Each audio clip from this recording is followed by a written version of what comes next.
Um, I thought one of the things that I wanted to try to do in this sense of evoking a different world, or to try to bring in an enslaved person like James Hemings into the world and have people see him not, as I said, as a symbol or someone who is sort of an abstract concept, is to talk about the black community in Paris. I mean, very often people talk about James and Sally Hemings in Paris, and they tell me about, well, they couldn't have done this or they couldn't have done that, but they don't know anything about French society during that time period. You would never send Jefferson to France and not do any kind of investigation of what France was actually like during the time he was there. There was a black community in France. It was not a very large community. There were about 5,000 people in France in a country of about 20 million people. So we're talking about a tiny group of folks. A little over 1,000 of them were situated in Paris. But the interesting thing about it is that most of them were in 2 or 3 neighborhoods.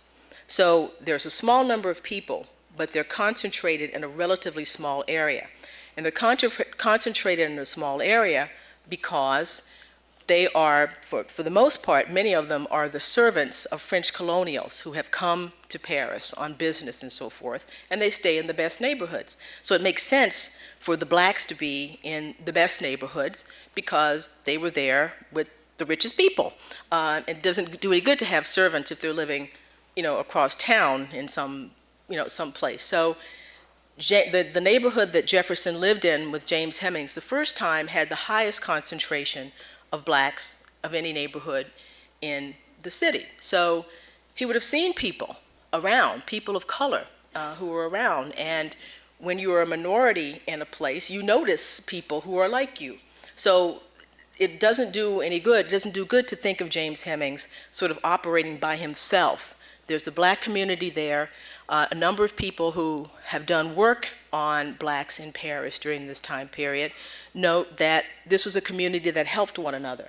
They supported one another. They talked about freedom. They pooled their resources for rent and suggested, people for jobs, things of that nature. So there was a community for him there that was very different from the kind of community that he would have encountered in Virginia necessarily, because most of the people there, people of color, were not slaves. It was slightly more free people there.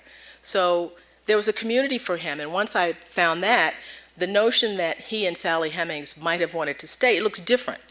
Right now, when we talk about this story of Sally Hemings not wanting to come back to America, people are skeptical. They say, well, where would she go? What would she do? How could she function?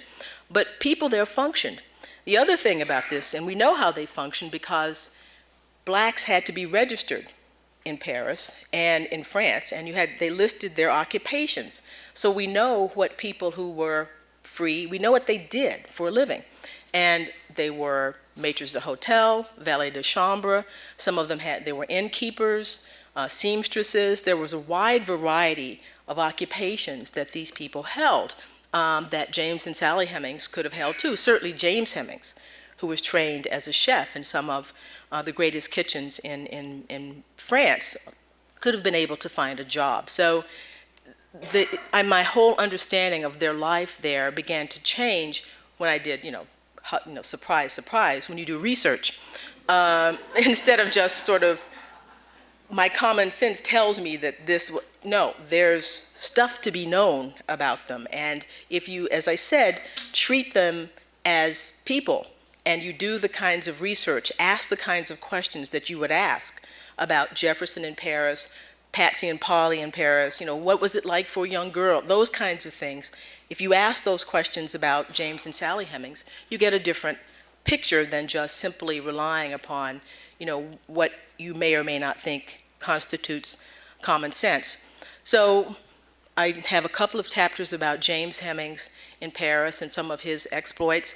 Sally Hemings comes to Paris with Jefferson's daughter Polly after the death of his youngest daughter, and I talk about her life there. One of the chapters that's my personal favorite is called Dr. Sutton. It's a chapter about Sally Hemings' inoculation while she's in Paris. So inoculation was, if anybody saw the miniseries John Adams, they're very harrowing scenes, somewhat interesting scenes, I should say, with Abigail Adams being inoculated for smallpox and then becoming a nurse to her children, but that's another story. Inoculation was a very, very difficult and arduous process, and she was inoculated, Sally Hemings was inoculated by a man named Robert Sutton, who was a part of a family that was among the most famous families inoculators at the time. They were sort of the doctors to the stars. In fact, he was brought in to try to save King Louis XV, who actually died of smallpox. There's no cure for it, but Robert Sutton was held in such high regard that they were trying to do whatever they could, and they brought him in in 1774 to try to save King Louis XV. Well, he inoculated Sally Hemings, and inoculation required isolation, obviously. That's one of the reasons people were sort of against it, that and sort of religious scruples. People thought, you know, if God hadn't intended for you not to have smallpox, you know, then he would have given it to you. People did not like inoculation for that reason, but they also didn't like it because it sometimes touched off an epidemic. So Sally Hemings, it was great fun to try to ferret out that whole process, to find out what happened to her and how it was done, where she went. I found out where the inoculation house was, and she was sent away for 40 days in isolation to undergo this procedure. And one of the things that I would like the reader to think about, here's how I think you create that sort of empathy, I think, and I try to do it in the book, is to think about being 14 or 15 years old and going to a foreign country and being sent away to the countryside in isolation with a group of people who speak a language you don't know how to speak, and being given smallpox, a mild version of smallpox, and being ill away from home. That's a tough thing. One of the more gratifying things that I had a person who came up to me who had seen me talk about this, had read about this, and said, you know, it made me think of my grandmother, his grandmother. He was Italian. He said, I think of my grandmother coming to Ellis Island, and she was 15 years old. She didn't speak the language, and she didn't know anybody, and what it must have been like. And so certainly a 15-year-old enslaved girl in 18th century France is not the same thing as an immigrant girl coming to Ellis Island, but there are some points of humanity that you could hook into there, knowing what it means to be young, knowing what it means to be by yourself and to be ill. So telling that story, I thought, in that chapter was gratifying to me, because I do think it highlights the humanity of someone whom I said before is people think of primarily just in terms of a problem or a controversy. I talk about James and Sally Hemings in Paris, other things that happened, James hiring a tutor who asks him for his fees at one point, maybe in a bad way, and James kind of beats the heck out of him. And, you know, puts him back in his place. And I talk about the whole issue of a beginning of a relationship between Thomas Jefferson and Sally Hemings. And here I go into what my editor refers to as those analytical chapters. The narrative, now he likes them, but, you know, the narrative stops for about 3 or 4 chapters, and I began to talk about this because I know people are interested in it. I had it in my mind that I was going to write a biography of the Hemings family, and I was going to write a little bit about Sally Hemings, right? I'm sick of that Sally stuff. So I'm just going to do just the other Hemingses, and you realize, Annette, that's crazy. You have to talk about Sally Hemings and all of this, and I do that in this chapter, in 3 chapters, and I bring them home to the 3rd part of the book, which is called On the Mountain, which technically is not on the mountain, because Jefferson comes home from France and he thinks he's going back. The story is that Sally Hemings balks at coming home because she's going to have a baby, and Jefferson's baby, and she does not want her child to be a slave. And the story is that Jefferson promised her, basically, in a nutshell, everything is going to be okay, and your children are going to be freed, come back.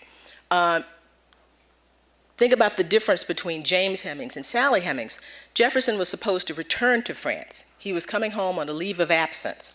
So James Hemings could have had a shot at coming back to Paris. Sally Hemings would not have. Jefferson is taking his daughters home. He was very, very much worried about Patsy. She was coming into womanhood in a different country. I mean, she'd become a young lady, a young woman, in a completely different culture, Francophone culture, different attitudes about everything, and he's desperate to get her back home. So there was no reason Sally Hemings would have any prospect of coming back. James was different. But James, I believe, and I say in the book, was doing something. James was preparing to stay there before Sally Hemings even came to France.